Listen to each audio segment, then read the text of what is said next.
Right, Prayagraj నుంచి వచ్చిన breaking వచ్చింది. బ్రేకింగ్ చూద్దాం. యూపీలోని ప్రయాగ్రాజ్ మహా కుంభమేళాలో తొక్కిసలాట జరిగింది. ప్రయాగ్రాజ్ సెక్టర్ 2 దగ్గరలోని త్రివేణి సంగమం ఘాట్లో జరిగిన ఈ ఘటనలో 50 మంది భక్తుల పైగా గాయపడ్డారు. వీరిని హాస్పిటల్కు తరలించి చికిత్స అందిస్తున్నారు. దీనిపై అధికారుల నుంచి స్పష్టత రావాల్సి ఉంది. తొక్కిసలాట ఘటనపై ప్రధాని మోదీ స్పందించిండ్రు. యూపీ సీఎం యోగి ఆదిత్యనాథ్తో మోడీ మాట్లాడిండ్రు. ఘటన జరిగిన విధానాన్ని అడిగి తెలుసుకున్నారు. అవసరమైన చర్యలు తీసుకోవాలని సూచించిండ్రు. తొక్కిసలాట ఘటనతో పవిత్ర స్నానాలు రద్దు చేసుకున్నారు అఖండ పరిషత్ కమిటీ సభ్యులు.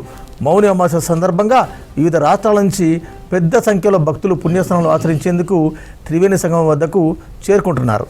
బస్టాండ్లు, రైల్వే స్టేషన్లు భక్తులతో కిక్కిరిసిపోతున్నాయి. అధికారులు భక్తుల కోసం ప్రత్యేక ఏర్పాట్లు కూడా చేశారు.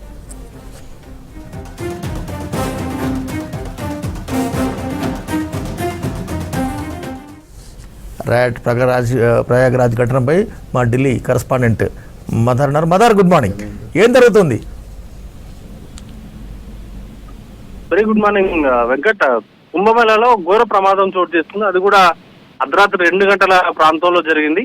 సుమారు 10 మంది వరకు మృతి చెందినట్లుగా సమాచారం అందుతోంది. ఒక 50 మంది వరకు గాయాల పాలయ్యాయి.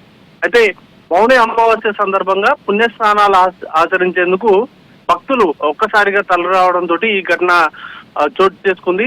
ఇప్పటికే కుంభమేళలో భక్తులందరూ కూడా స్నానాలు ఆచరించేందుకు భారీ ఏర్పాట్లు చేశారు.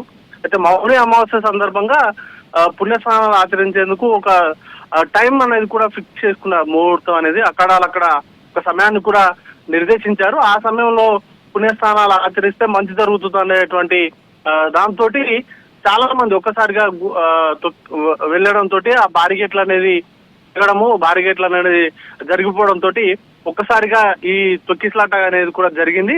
దానిలో భాగంగానే 10 మంది వరకు చనిపోయినట్లుగా ప్రస్తుతానికైతే అధికారులు చెప్తా ఉన్నారు. పూర్తి స్థాయి ఇంకా అఫీషియల్ స్టేట్మెంట్ అనేది ఇంకా రాష్ట్ర ప్రభుత్వం నుంచి రావాల్సి ఉంది.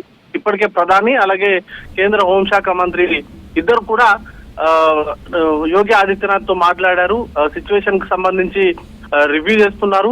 దాంతో ప్రస్తుతానికైతే అక్కడ నార్మల్ సిచ్యువేషన్ ఉందంటూ కూడా సమాచారం అంతా ఉంది. బట్ ఆ ఇష్యూకి సంబంధించి 2 గంటలు, అది కూడా అర్ధరాత్రి 2 గంటల ప్రాంతంలో జరగడం, కొంత సెక్యూరిటీ కావచ్చు లేకపోతే ఇతర ఏదైనా ల్యాబ్స్ ఉందా, బ్యారిగేట్లు ఒక్కసారిగా తోసుకురావడానికి గల తొక్కిసలాటకు కారణాలు ఏంటి అనే దానిపైన ప్రస్తుతానికైతే రివ్యూ నిర్వహిస్తున్నారు. గాయపడిన వారిని స్థానికంగా ఆసుపత్రికి తరలించారు. డెడ్ బాడీస్ కి సంబంధించి ఐడెంటిఫికేషన్ చేసి వారి స్వస్థలాలకు పంపించేటువంటి ఏర్పాట్లు అయితే ప్రస్తుతం జరుగుతూ ఉన్నాయి. ఇక కేంద్ర ప్రభుత్వం నుంచి పూర్తి స్థాయిలో సహాయక సహకారాలు అందిస్తామంటూ కూడా ఇద్దరు ప్రధాని అలాగే అమిత్ షా ఇద్దరు కూడా యోగి ఆదిత్యనాథ్ తో మాట్లాడినట్టుగా తెలుస్తా ఉంది. ప్రస్తుతానికైతే సిచ్యువేషన్ అండర్ కంట్రోల్ అని చెప్తున్నారు. గాయపడిన వారికి మాత్రం చికిత్స అందుతుంది.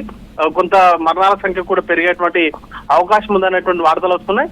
దీనికి సంబంధించి ఇంకా అఫీషియల్ కన్ఫర్మేషన్ అయితే ఎంతమంది గాయపడ్డారు, తొక్కిసలాట గల కారణాలపైన పూర్తి స్థాయిలో ఇంకా యూపీ ప్రభుత్వం అఫీషియల్ స్టేట్మెంట్ అనేది కూడా రిలీజ్ చేయాల్సి ఉంది. Venkat, thank you very much mother. UP సర్కార్ నుంచి కొంత అధికారిక సమాచారం రావాల్సి ఉంది. సిచ్యువేషన్ అయితే కంట్రోల్లో ఉందని మదర్ చెప్తున్నారు. 10 మంది చనిపోయినారు, 50 మంది పైగా గాయపడ్డారన్నది ప్రధాన వార్త. చూద్దాం ఏం జరుగుతుంది అక్కడ అన్నది ఎప్పటికప్పుడు అప్డేట్ అందించే ప్రయత్నం చేద్దాం.